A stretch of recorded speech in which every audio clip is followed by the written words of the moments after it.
One of the most controversial topics in the world of recruiting is how long should a resume be? That is to say, what is the appropriate page length for a resume? In this video, I'll give you some tips to consider when crafting your own resume, especially if you find yourself with maybe one or two lines spilling over into page 2. Is this too much? Have you gone too far? Not to worry, because I will answer all your questions here, so stay tuned.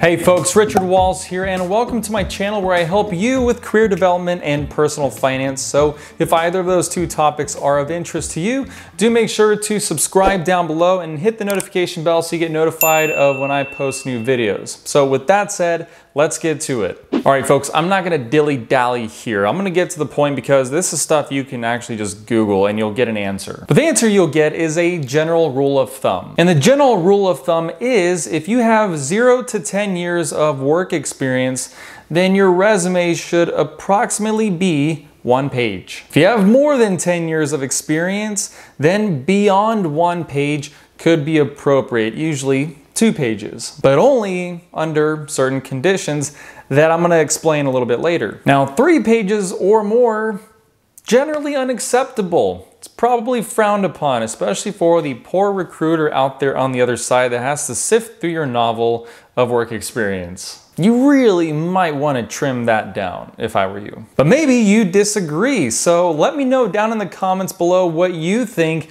is an appropriate page length for a given work experience and whether it's okay at any point in time to have 3 pages or more. Again, let me know down in the comments below. But let's focus on the general rule of thumb here, which is 1 to 2 pages, and let's try to understand what is the best fit for you. Now, 1-page resumes are ideal for new graduates that really don't have much work experience, and of course, all the way up to those that have 10 years of experience, but it's not even really limited to 10 years. 10 years is more or less an arbitrary number. But obviously, if you're a new graduate, you don't have a lot of work experience, but you may actually have some extracurricular activities that may or may not be relevant to the jobs you're applying for, but you may also have had some kind of part-time jobs in your past, or you may even have internships. And that's the kind of content you'll want to include in your resume, and you may at first have a bit of a challenge in filling up that 1 page, which is fine. It's not a big deal so long as the content is impactful, and the more experience you get, of course, the more you can fill it out. And even after you get more work experience here, I would caution you to not write a novel. You want to list your roles, and you want to have a few bullet points under each of them, and those bullet points should be 1, maybe 2 lines max. And across those bullet points, you want to talk about what you did, maybe how you did it, and what kind of results you achieved. For example, one of those bullet points might look like the following: led sales improvement project, training workforce on new platform, delivered plus 50% sales growth year over year. And of course, as you have more years under your belt, that page is going to fill up rather quickly. However, this is where you want to be selective about what to include. And this will depend on the role that you're going for. There may be some experiences that you've had that simply aren't relevant, and you can take those out and replace them with experiences that maybe are a little bit more relevant, or maybe you're able to elaborate a little more on some particular role where you can highlight experiences that again are relevant to the job that you're applying for. So fast forward and you're at the 10-year mark, the magical 10-year mark, or maybe even a little bit before that. And you might be thinking, it's time I take the next big step in life. Now that's a 2-page resume. I should start by saying again that there's nothing magical about the 10-year mark. It's just a nice round number where the likelihood of people at that mark having had multiple roles and a handful of experiences is quite good. But by no means is it a free-for-all license to go ahead and expand and go on to page 2 if you can still communicate your value in one page. This means, for example, if in that 10 years there was maybe one role that you were in for about 5 of those years. Now what that means is you don't have to dedicate as many lines to describing the other roles that you would have done in place of this one role that you'd done for 5 years. You can actually invest more time in highlighting that experience. Now going to 2 pages would suggest that maybe you've had 4 to 5 roles, and in the course of being in those 4 to 5 roles,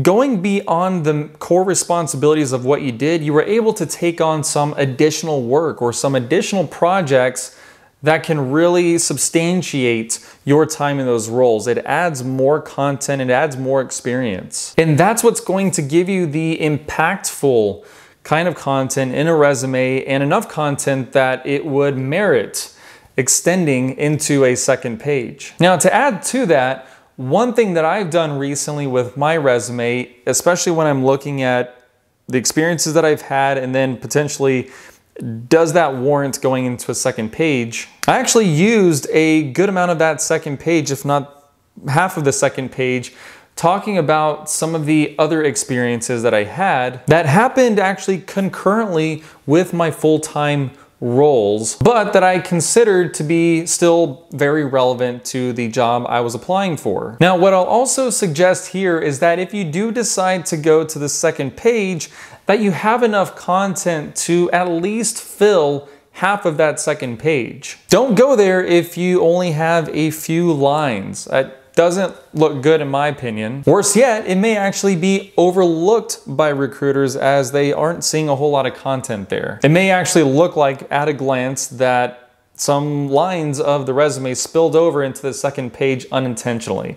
So again, it may be overlooked. And if that's the case, you'll want to make one of 2 decisions, one of which is to really trim down the content a little bit, get really concise, and really narrow down on the really critical experiences that you had that are relevant to the role. And you may even want to play with the page margins to see if you can fit a little bit more onto one page while still having it be legible. Or the second option is you may want to consider thinking about your roles and seeing where you can elaborate, seeing what additional value you added in your time in those roles that you can talk about a little bit more in the resume, so you can expand that length for your content onto the second page, making sure that it fills up about half the page. I will caveat, however, with don't fill it with irrelevant information. It's better that you try to be concise. But what if you have 30 years of experience? Should you look at more than 2 pages? The answer is no. At that point, be more concise with your 2 pages. And don't hesitate to remove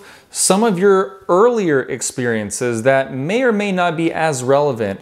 Really what you want to focus on is the more recent experiences that you had in, say, the last 10 or 15 years. But another point to consider is that you have, or at least you should have, a LinkedIn page. LinkedIn is a place where you can have your entire work experience on that one page. Now, again, I of course encourage you to also be concise and impactful and to the point even on LinkedIn, but that is an opportunity. And as far as the tie-in there goes, I would recommend at the top of your resume should be a link to your LinkedIn profile, and that would go along where your name is, where your email address, and so forth. But on LinkedIn, there's less of a necessity to eliminate experiences entirely. There's not really, again, if a recruiter wants to get your entire picture more than what's being communicated on the resume, they can go and look at your LinkedIn profile if they're curious. So folks, like I mentioned earlier, let me know your thoughts on whether you agree